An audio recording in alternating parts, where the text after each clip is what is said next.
नमस्कार दोस्तों आप सभी का हमारे चैनल में बहुत बहुत स्वागत है। जैसा कि दोस्तों आप देख रहे हैं, हम लोग पढ़ने जा रहे हैं केमिस्ट्री में एक चैप्टर है जिसका नाम है तत्वों के निष्कर्षण के सिद्धांत। दोस्तों बता दें कि यह चैप्टर क्लास 12 वालों के लिए और बीएससी वाले स्टूडेंट्स के लिए और क्लास 11 के बेसिक कॉन्सेप्ट के लिए बहुत ही इंपॉर्टेंट है। दोस्तों बता दें कि इसमें से आपको एक क्वेश्चन कोई बोर्ड पेपर में मिलने ही वाला है। और बता दें कि अगर आप बीएससी के स्टूडेंट हैं तब भी आपको ये बहुत ही इंपॉर्टेंट है। ठीक है, तो आइए देखिए, जरूरी नहीं कि हर चीज़ें पेपर में ही आए, जरूरी ये भी है कि आप नॉलेज के लिए भी सारी चीज़ों को जानें। ठीक है, आइए देखते हैं। देखिए, इस चैप्टर का नाम है principles of extractions of element, यानी कि तत्वों के निष्कर्षण के सिद्धांत। और बता दें कि अगर क्लास 12 की बात करेंगे तो क्लास 12 में ये केमिस्ट्री फर्स्ट का 6वां चैप्टर है। ठीक है, और दोस्तों इस चैप्टर की सबसे मेन बात क्या है कि इस चैप्टर में हम लोग मेटलर्जी को पढ़ते हैं, यानी धातु कर्म को पढ़ते हैं, धातु कर्म को पढ़ते हैं। यानी कि आपको समझना है इस चैप्टर में कि सोना, चांदी, लोहा, टीना यानी कि टिन, यानी कि एंटीमनी, और जितने भी आप देखते हैं जैसे कि तांबा हो या मिश्र धातु में पीतल ले लिया जाए, प्लेटिनम ले लिया जाए। ठीक है, तो ये जितने भी दुर्लभ धातुएं हैं या जितने भी आसानी से मिलने वाली धातुएं हैं वो हमें कहाँ से मिलेंगी। जैसे देखिए, जैसा कि प्लेटिनम सबसे महंगी धातु होती है, ऑस्मियम सबसे भारी धातु होती है, लिथियम सबसे हल्की धातु होती है, मरकरी या पारा ये द्रव धातु में पाई जाती है, द्रव धातु के रूप में पाई जाती है, जो कि थर्मामीटर में इस्तेमाल की जाती है। दोस्तों हम यही बताएंगे इस चैप्टर में कि जो धातुएं हैं ना वो कैसे निकाली जाती हैं, मतलब जमीन के अंदर ये धातुएं किस रूप में पाई जाती हैं, क्या नाम होता है उनका, क्या कहते हैं उसको, जिन पदार्थों के साथ धातुएं मिक्स होती हैं या कंबाइंड होती हैं उन पदार्थों को क्या कहते हैं। तो आइए देखते हैं। जैसा कि आप यहाँ भी देख रहे होंगे, धातु लिखा, अयस्क लिखा है, और टॉपिक हमारी क्या है, धातु और उनके अयस्क। मतलब दोस्तों कि अगर आपको सोना लेना है ना, सोना धातु निकालना है, तो सोना आपको डायरेक्ट नहीं मिलेगा इस दुनिया में। एक एक धातुएं अपवाद हैं जो कि आपको डायरेक्ट मिल सकती है, लेकिन अगर सोना की जगह पे आप लोहा ले लीजिए, एल्यूमिनियम ले लीजिए, कॉपर ले लीजिए, तो आपको डायरेक्ट इस दुनिया में कहीं भी आपको तांबा डायरेक्ट मिलने वाला नहीं है। देखिए, सोना और चांदी दो ऐसी धातुएं हैं जिनमें जंग नहीं लगता है, यानी कि वो रस्ट फ्री रहती हैं, यानी उनमें किसी तरह का कोई और पदार्थ उनके साथ नहीं जुड़ता है, वो नेचुरली अपनी चमक से चमकती रहती हैं। लेकिन अगर वहीं लोहे की बात करें, तांबा की बात करें, तो उन पर जंग लगता है। ठीक है, आप जानते भी हैं कि जंग लगने से बचाने के लिए किसी धातु की सतह पर अलग अलग धातुओं का लेपन कर देते हैं, जिसे इलेक्ट्रोप्लेटिंग कहते हैं या वैद्युत लेपन कहते हैं। और कभी कभी आप देखते हैं लोहे के जो सामान होते हैं उनको जंग से बचाने के लिए उनके ऊपर जिंक का जस्ता या जिंक का या जस्ते का लेपन कर दिया जाता है, उसको कहते हैं गैल्वेनाइजिंग, यानी कि जस्तीकरण। आप पढ़े भी होंगे, ये सब चीजें इस चैप्टर के लिए बहुत इंपॉर्टेंट है। और आप देख रहे हैं जैसा कि धातु और अयस्क, इसका मतलब धातु कौन सी, लोहा। लोहा को आप कहाँ से पाएंगे, यानी कि लोहा को अगर आपको निकालना है तो लोहा आपको कहाँ मिलेगा, तो लोहा आपको डायरेक्ट इस दुनिया में कहीं नहीं मिलेगा। उसके लिए भूपर्पटी में जाना पड़ेगा, यानी कि जो जमीन है, मृदा है, इसकी भूपर्पटी में जाना पड़ेगा, यानी कि मृदा का उत्खनन करना पड़ेगा, आपको मिट्टी की खुदाई करना पड़ेगा। तो वो भी क्या हर जगह मिलेगा, मिट्टी की खुदाई आप जहां करते वहां आपको लोहा मिलेगा नहीं। भारत में या दुनिया में कुछ ऐसे क्षेत्र हैं जहां पर अगर आप विशेष करके जहां पर अगर आप खुदाई करेंगे और उसके पहले आपको ये समझना होगा कि क्या वहां पर वो धातु है कि नहीं है। तो जो बड़े बड़े वनस्पतिक वैज्ञानिक होते हैं, जो बॉटनी के साइंटिस्ट होते हैं, वो पता लगाते हैं, जैसे कि कुछ विशेष प्रकार के पौधे होते हैं जो किसी विशेष क्षेत्र में अगर उग जाते हैं तो उनको ये संभावना हो जाती है कि हाँ यहाँ पर लोहा मिल सकता है, यहाँ पर सोना मिल सकता है, यहाँ पर कोयला या पेट्रोलियम मिल सकता है। ठीक है, तो दोस्तों जो बड़े बड़े वनस्पति वैज्ञानिक होते हैं, बॉटनिकल साइंटिस्ट होते हैं, वो पता लगाने जाते हैं, या उनकी सर्वे की टीम रहती है, वो जाती है सर्वे करने, वो पता करके बताती है, तब किसी को पता चल पाता है कि हाँ इस क्षेत्र में सोना या चांदी या तांबा या एल्यूमिनियम मिल सकता है। तब उस क्षेत्र की खुदाई की जाती है, और उस क्षेत्र की जब खुदाई की जाती है तो हमको ये अयस्क मिल जाते हैं। जब ये अयस्क हमको मिलते हैं तब हम इन अयस्कों का धातु कर्म कराते हैं, यानी कि मेटलर्जिकल प्रोसेस करते हैं इनके साथ, इनका सांद्रण करते हैं, इनका भर्जन करते हैं, इनका निस्तापन करते हैं, और इनको किसी उचित भट्ठी में डालकर इनका प्रगलन करवाते हैं। तब आपको अशुद्ध धातु प्राप्त होती है, और फिर उस अशुद्ध धातु का आप शोधन कराते हैं, तब जाकर के आपको शुद्ध कि कोई भी धातु मिलती है, चाहे वो देखिए आयरन हो, चाहे वो एल्यूमिनियम हो, चाहे वो लेड या सीसा या प्लम्बम हो, चाहे वो मरकरी या हाइड्रोजन या पारा हो, चाहे वो कॉपर हो, चाहे वो चांदी हो, ठीक है, चाहे वो मैग्नीशियम हो, मैग्नीज हो, जिंक हो, फ्लोरीन हो या फास्फोरस हो। ठीक है दोस्तों, ये फ्लोरीन देखिए अधातु है, ध्यान रखिएगा। ठीक है, और बता दें कि ये जो चांदी और वो जो सोना है, ठीक है, यानी कि ऑरम, AU, ठीक है, सोना होता है AU, ऑरम कहते हैं, इसका लैटिन नाम होता है। तो दोस्तों ये दोनों धातुएं रस्ट फ्री होती हैं, इनमें जंग नहीं लगता है। बाकी सभी जो धातुएं हैं वो जमीन के अंदर शुद्ध अवस्था में नहीं पाई जाती हैं, उनके साथ कोई न कोई पदार्थ और संयुक्त रहता है या मिला जुला रहता है। और वैसे पदार्थ को जिनके साथ धातुएं मिक्स हैं, उन पदार्थों को आप क्या कहेंगे? अयस्क कहेंगे। देखिए क्वेश्चन कितना इंपॉर्टेंट है।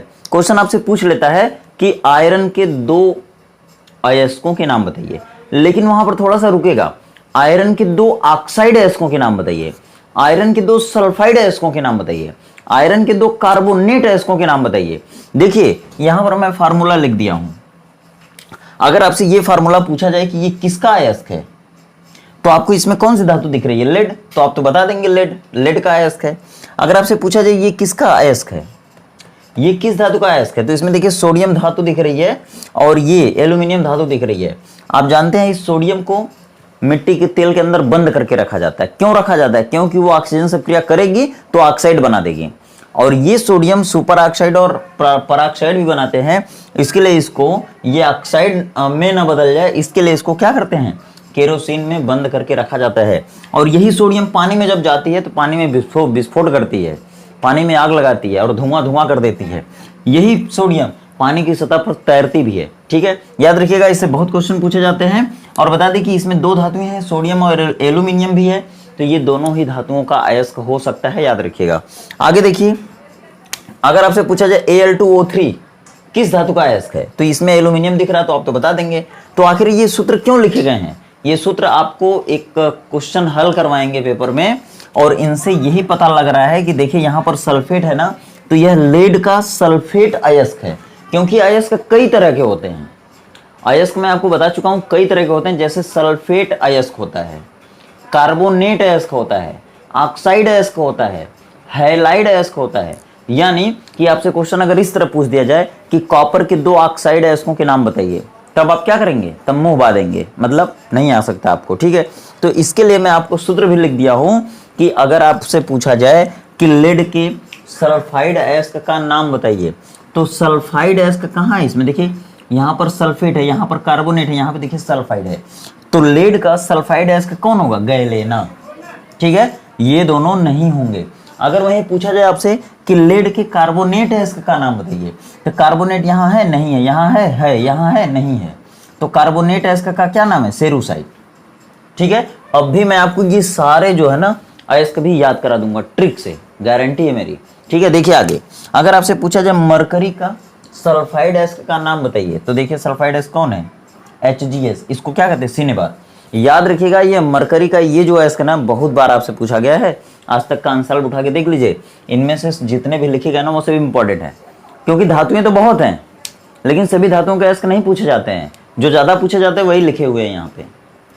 देखिए, अगर आपसे पूछा जाए कि लोहे के कार्बोनेट अयस्क का नाम बताइए, लोहे के या आयरन के कार्बोनेट अयस्क का नाम बताइए, तो इसमें से देखिए कार्बोनेट अयस्क है, नहीं है, ये है, नहीं है, ये है, नहीं है, ये है, हाँ ये है। तो सीधे राइट आपको बताना है। ठीक है, अब आइए देखते हैं। तो आप समझ जाइए कि इस तरह से क्वेश्चन कहीं भी पूछा जा सकता है। जैसे अगर पूछा कि कॉपर के सल्फाइड अयस्कों के नाम बताइए, 2 सल्फाइड अयस्कों का नाम बताइए, तो देखिए एक कैल्कोसाइट हो गया, या इसको कॉपर ग्लांस भी कहते हैं, और ये कैल्कोपायराइट यानी कि CuFeS2, ये देखिए आयरन का भी अयस्क है, याद रखिएगा CuFeS2। इसमें सल्फर है, सल्फाइड अयस्क हो गया, और ये भी सल्फाइड अयस्क हो गया। ठीक है, अगर पूछा जाए कि कॉपर के ऑक्साइड अयस्क का नाम बताइए, तो आप क्या बताएंगे? क्यूप्राइट, यानी कि इसमें ऑक्सीजन की अशुद्धि है, और जिस तत्व की अशुद्धि रहती ना उसको वही वाला क्या कहते हैं? अयस्क कहते हैं। ठीक है, आइए देखते हैं। अब देखिए, अब हम लोग चलेंगे ट्रिक से याद करेंगे कि लोहे के कौन कौन से अयस्क हैं, लोहे के कौन कौन से अयस्क हैं उनका नाम याद करेंगे। देखिए हेमेटाइट, ये हेमेटाइट क्या है? अयस्क है। मतलब हेमेटाइट जमीन के अंदर स्थित वह पदार्थ है, जमीन के अंदर उपस्थित वह पदार्थ है जिससे लोहा मिलता है। यानी हेमेटाइट का अगर हम लोग धातु कर्म कराएंगे तो लास्ट में हमको क्या मिलेगा, लोहा। और ध्यान ध्यान दीजिएगा कि जितना भी लोहा भारत में आता है, चाहे चाइना में होता है, उत्पन्न होता है, वो सभी हेमेटाइट से ही निकाले जाते हैं। ठीक है, अब देखिए haematite, magnetite, limonite, siderite, iron pyrite. ठीक है, ये सभी किसके हैं, 1 2 3 4 और 5। ये सभी पांचों किस तत्व के अयस्क हैं या किस धातु के अयस्क हैं, वो सभी लोहे के हैं। याद कैसे करेंगे, देखिए यहाँ पर मैं एक ट्रिक बताऊंगा, लेकिन आप उस ट्रिक का कुछ और गलत फायदा नहीं उठाएंगे, मतलब किसी को बुरा न लगे। वो ट्रिक केवल मजाक और याद करने के उद्देश्य से बनाया गया है। ठीक है, haematite, magnetite, limonite, siderite, iron pyrite. अगर इसको हम एक ट्रिक बताएं कि हेमा मालिनी सियार मारी, सियार बस मारी कह सकते हैं, ये साइलेंट है। ठीक है, देखिए हे से हेमाटाइट, मैं से मैग्नेटाइट, ली से लिमोनाइट और ये नी छोड़ दीजिए। ठीक है, सी से सीडेराइट, आर से आयरन पायराइट। ठीक है, तो याद हो गया। ठीक है, देखिए ध्यान से, हे से हेमेटाइट, माँ से मैग्नेटाइट, ली से लिमोनाइट, नी छोड़ दीजिए, सी से सीडेराइट, आर से आयरन पायराइट। ठीक है, और मारी को साइलेंट कर दीजिए। ठीक है, तो इस तरह से आप याद कर सकते हैं। ठीक है, आगे देखिए एल्यूमिनियम। एल्यूमिनियम का देखिए पहला अयस्क कौन है, बॉक्साइट, फिर कौन है, कोरंडम। ठीक है, फिर उसके बाद डायस्पोर, फिर देखिए कौन है, एल्यूमिनियम, फिर क्या है, क्रायोलाइट। ये सभी किसके अयस्क हैं, एल्यूमिनियम के। इनको भी याद करिए। तो देखिए इसका एक कोड है, बंद करो डायन को, बंद करो डायन को एल्यूमिना के बक्से में, एल्यूमिना के बक्से में। बंद मतलब देखिए, बंद मतलब ब से बॉक्साइड कर दो। ठीक है, या तो इसे बंद मतलब बॉक्साइड कर दो, या तो इसे छोड़ दो। ठीक है, करो मतलब क्या हो गया, कोरंडम। करो मतलब कोरंडम, डायन मतलब डायस्पोर। देखिए करो मतलब कोरंडम, कोरंडम, और डाय मतलब डायस्पोर, और उसके बाद को मतलब देखिए एक को का मतलब समझ लीजिए कोरंडम। ठीक है, और एक करो का मतलब क्रायोलाइट समझ लीजिए। ठीक है, तो करो मतलब हो गया क्रायोलाइट, और डायन मतलब डायस्पोर हो गया, को मतलब कोरंडम हो गया, और एल्यूमिना मतलब एल्यूमिना हो गया। ठीक है, और बक्सा मतलब बॉक्साइट हो गया। ठीक है, तो ऐसे आप याद कर सकते हैं। ठीक है, बहुत ही अच्छा ट्रिक है। ये देखिए प्लम्बम, ये लेड होता है ना, इसको मतलब आप क्या कहते हैं, लेड कहते हैं, शीशा कहते हैं, लेकिन इसका लैटिन नाम यानी कि ओरिजिनल नाम क्या होता है, तो प्लम्बम। प्लम्बम देखिए लिखा भी हुआ है, प्लम्बम होता है। और आपको ये कहीं लिखा रहेगा ना, तो केवल कितना लिखा रहेगा, पीबी लिखा रहेगा। अब इसका देखिए अयस्क कैसे याद करेंगे, कौन कौन है इसका अयस्क। ये देखिए फेल्डस्पार लिखा हुआ है, ये भी ये एल्यूमिनियम का ही है, याद रखिएगा। ठीक है, अब देखिए ये लेड का, तो लेड का ये हो गया एंजलेसाइट, ये हो गया सेरूसाइट, ये हो गया गैलेना जो कि सल्फाइड अयस्क है। ठीक है, लेड का सल्फाइड अयस्क कौन है, गैलेना, याद रखिएगा। और मेटलोकाइट, मेटलोकाइट का देखिए फार्मूला नहीं लिखा हुआ है, कहीं कहीं फार्मूले से आपको नहीं मतलब है, फार्मूले से बस इतना मतलब है कि वो कार्बोनेट अयस्क है कि सल्फाइड अयस्क है कि ऑक्साइड अयस्क है, उसके लिए। ठीक है, मेटलोकाइट नाम याद रख लीजिए, नाम पूछा जाता है आपसे ज़्यादातर। ठीक है, क्योंकि सूत्र पूछा जाएगा तो सूत्र में मेटल दिखेगी, धातु दिखेगी। ठीक है, तो आप बता ही देंगे। तो देखिए इसका कैसे कोड याद करेंगे, अंजलि गली में शेरू को मत लाना, और एक और है लैनारकाइट। देखिए ये नहीं लिखा हुआ है, ये भी याद रखिएगा, लानारकाइट। ठीक है, लानारकाइट, तो ये भी है, ये भी है, याद रखिएगा। तो इसका क्या हो गया कोड, अंजलि गली में शेरू, शेरू मतलब कुत्ता, को मत लाना। गांव में शेरू कहते हैं ना कुत्ता को। अंजलि मतलब एंजलेसाइट, गली मतलब गैलेना, में छोड़ दीजिए, शेरू मतलब शेरूसाइट, मत मतलब मेटलोकाइट, लाना मतलब लेनारकाइट। तो देख रहे हैं आपको याद हो रहा होगा। आइए फटाफट चलते हैं, मरकरी का अकेले ही है तो इसको याद रख जाइए, सिनेबार। ठीक है, यानी कि सिनेबार किसका अयस्क है, मरकरी का, और वो भी कौन सा अयस्क है, तो सल्फाइड अयस्क है। ठीक है, अब देखिए मैलेकाइट, एजूराइट, कैल्कोसाइट, या इसी को कॉपर ग्लांस भी कहते हैं, याद रखिएगा। कैल्कोपायराइट यानी कि कॉपर पायराइट, और उसके बाद है क्यूप्राइट। ठीक है, हाँ बस इतने ही। तो देखिए ये भी, ये चारों पांचों बहुत ही इंपॉर्टेंट है, जो कि कॉपर के अयस्क हैं। ठीक है, कक्षा 10 वालों से भी ये पूछा जाएगा क्वेश्चन, तो कक्षा 10 वाले भी बड़े आराम से इसको बता सकते हैं और याद भी कर सकते हैं, ठीक है। कोड उन्हीं के लिए है। देखिए इसको अगर हम एक कोड बताएं, माला आज कल कल करके कूदी, कल कल करके कूदी, ठीक है, मतलब छल छल करके कूदी या कल कल करके कूदी, मतलब नाच रही थी ठुमक ठुमक के, कल कल करके मतलब गाना गा गा के, ठीक है। तो माला मतलब माला, माला मतलब क्या हो गया, मैले काइट। आज मतलब एजू राइट। कल मतलब कल को साइट, कल मतलब कल को पायराइट। कूदी, कू मतलब क्यू प्राइट, यानी कूदी, कूदी मतलब कू प्राइट, ठीक है। करके छोड़ दीजिए, दी छोड़ दीजिए, ठीक है। तो कूदी मतलब क्या हो गया, क्यू प्राइट। माला आज कल कल करके कूदी, याद कर सकते हैं। देखिए ये अगला है अर्जेंटम। अर्जेंटम यानी कि सिल्वर, सिल्वर मतलब चांदी। उसका लैटिन नाम क्या हो गया, चांदी को कहीं लिखना रहेगा तो एज ही लिखेंगे, लेकिन उसका लैटिन नाम या वास्तविक नाम क्या होता है, अर्जेंटम, ठीक है। तो देखिए अर्जेंटम का ये हो गया अर्जेंटाइट, पायरेगायराइट, केरागायराइट। देखिए नाम टेढ़ा टेढ़ा है और ये हॉर्न सिल्वर है, ठीक है। हॉर्न सिल्वर मतलब सिल्वर क्लोराइड यानी कि AgCl, ठीक है। देखिए फार्मूला लिखना जरूरी नहीं है, फार्मूला बस इसके लिए कि सल्फाइड एस कौन है, कार्बोनेट एस कौन है, तो यहाँ पे फार्मूला नहीं लिखा हुआ है, ठीक है। अब देखिए इसको याद करेंगे तो अर्जेंट, यहाँ पे क्या लिखा है अर्जेंट, इसको पायरे लिखा तो इसको प्यार कर दीजिए, और इसको केरा लिखा है तो करो लिख दीजिए, यानी कि अर्जेंट प्यार करो। माँ बाप से आप लोग क्या करते हैं, अर्जेंट प्यार करते हैं ना, तो अर्जेंट प्यार करो। ये तीन आपको देखिए पता चल गया होगा, अर्जेंट, पायरेगायराइट और केरागायराइट, ठीक है। और हार्न सिल्वर तो ऐसे ही आपको मालूम होगा, ठीक है, उसमें सिल्वर छिपा हुआ है, सिल्वर छिपा है तो आप जान गए हैं कि वो सिल्वर का ही अयस्क है, चांदी का अयस्क है। मैग्नीशियम का देखिए बहुत इंपॉर्टेंट है, ये देखिए मैग्नेसाइट बहुत पूछा जाता है, ठीक है। क्यों पूछा जाता है, क्योंकि यहाँ मैग्नाइट भी है। अगर मैग्नेसाइट और मैग्नाइट और यहाँ पे मैग्नेटाइट, तो ये तीनों कन्फ्यूजन करता है, इसलिए यही तीनों बार बार पूछे जाते हैं। आपको ध्यान रखना है यहाँ मैग्ने मैग्ने मैग्ने और मैग्नी, मैग्नी मैग्नीशियम, और यहाँ मैग्ने भी है जो इंडिकेट कर रहा है कि मैग्ने से मैग्नीशियम होता है। याद रखना है कि मैग्नीशियम का अयस्क कौन है, मैग्नेसाइट। और यहाँ देखिए मैग्नाइट, मैग यहाँ भी है लेकिन मैग नहीं, मैग यहाँ है, ठीक है, और इसको मैग्नेसाइट कहेंगे। और मैग्नाइट, नाइट देखिए नाइट, मैग्नाइट, तो मैग्नाइट किसका अयस्क हो गया, मैग्नीज का। और देखिए पाइरोलूसाइट, ये आपको कक्षा 12 के डी ब्लॉक के एलिमेंट में पढ़ना भी है। पाइरोलूसाइट, पाइरोलूसाइट से आपके MnO4 बनाते हैं, ठीक है, तो बाद में पढ़ेंगे। लेकिन पाइरोलूसाइट क्या है, MnO2 यानी कि मैग्नीज का ऑक्साइड अयस्क है, उसको याद रखिएगा। तो पाइरोलूसाइट किसका अयस्क हो गया, मैग्नीज का। मैग्नाइट किसका अयस्क हो गया, मैग्नीशियम का। कार्नेलाइट, देखिए समुद्र में पाया जाता है कार्नेलाइट, और उससे हम लोग क्या निकालते हैं, मैग्नीशियम निकालते हैं, क्लोरीन भी निकालते हैं, कुछ भी निकाल सकते हैं। कार्नेलाइट देखिए मैग्नीशियम का है, अयस्क है, लेकिन इसके साथ क्लोरीन है, क्लोरीन ये तो नमी है। जहाँ कहीं भी H2O जुड़ा है ना, ये H2O जुड़ा है ना, तो वो सभी क्या है, नमी है, वो अयस्कों के साथ नमी उपस्थित है, ठीक ना, वो कोई अलग तरह के अयस्क नहीं है। जैसे हाइड्रेट अयस्क कह सकते हैं लेकिन जरूरी नहीं है, ठीक है। ये देखिए हैलाइड अयस्क हैं, ये मैग्नीशियम के कौन से अयस्क हैं, हैलाइड अयस्क हैं, ठीक है।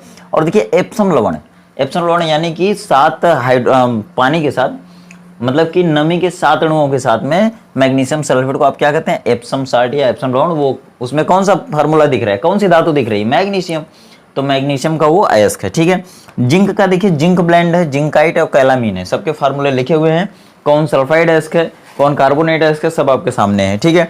उसी तरह फ्लोरीन है, फ्लोरीन से देखिए फ्लोरस्पार, फ्लोर आगे ही आ गया तो आप समझ सकते हैं। क्रायोलाइट में Na3Al F6 होता है, तो ये F क्या है, F उसमें है, तो इसका मतलब वो तीनों का अयस्क है, एल्यूमिनियम का भी है, सोडियम का भी है और फ्लोरीन का भी है, ठीक है, याद रखिएगा। देखिए फास्फोरस, फास्फोरस आपके दांत में, हड्डी में पाया जाता है, मतलब आपके शरीर का एक मुख्य घटक कह सकते हैं आप, ठीक है। बगैर फास्फोरस आपके दांत नहीं हो सकते हैं, आपके हड्डी नहीं हो सकते, ठीक है। आगे देखिए फास्फोराइट, यहाँ पे फास्फोरस का नाम छिपा हुआ है, फास्फो, फास्फो मतलब क्या, फास्फोरस। फ्लोरेपेटाइट, ये इसमें देखिए फ्लोर मतलब फ्लोरीन छुपा हुआ है, तो याद रखिएगा कि फ्लोरीन का नहीं रहेगा, किसका रहेगा, फास्फोरस का रहेगा। तो आशा करते हैं हमारा ये प्रयास आपको अच्छा लगा होगा और आपको सारी चीज़ें जो बताने की कोशिश की गई वो अच्छे से समझ में आई होंगी। दोस्तों हमारे चैनल पर इसके पहले वाले भी चैप्टर्स की वीडियो हैं और ये पार्ट नंबर 3 है इस चैप्टर का। तो इसके पहले भी 2 वीडियो गई हुई हैं, बेसिक कॉन्सेप्ट को उसमें क्लियर करने की कोशिश की गई है। तो आप यदि वो वीडियो नहीं देखें तो वीडियो को जरूर देखिएगा।